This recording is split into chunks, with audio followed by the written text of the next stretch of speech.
ماشاءالله په کراچۍ کې چې کومه تبلیغي اجتماع وشوله یقینا چې دغه ته ډېر زیات خلک راغلي وو. په دې سر باندې تاسو ته د شهید خان افریدي دغه تصویران ښکاري هغه هم دغې له تللی وو.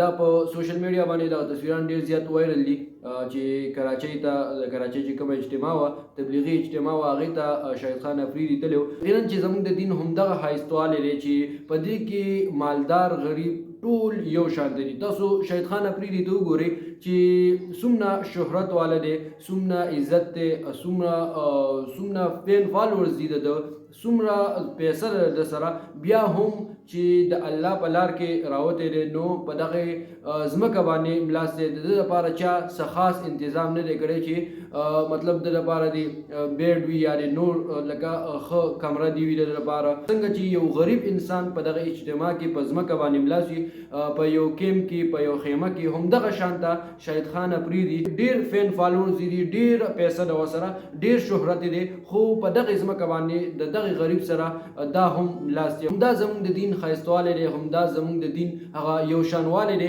تاسو به په جوماتونو کې کښېنئ په سب کې به غریب او خان دواړه یو ځای ولاړ دي، ځکه چې د دوی لپاره دین یو شان دی. مخکې یو ویډیو یو تصویر شیر شوی تاسو به کتلی و چې په هغې کې د دوبۍ چې کوم ولیعهد هغه او د هغه سره خوا کې یو غریب انسان د هغه ملازم د هغه سره په یو سب کې ناست و. دا زموږ دین دی چې موږ ته د یو شانوالي هغه ترغیب راکوي چې په دین اسلام کې ټول مسلمانان دا یو شانته دي. څوک په چا سره ډېر عزت دی، که د چا د دنیا په لحاظ سره، که چا سره ډېر شهرت دی، که چا سره ډېره پیسه ده، خو د دین په لحاظ سره ټول یو شانته دي.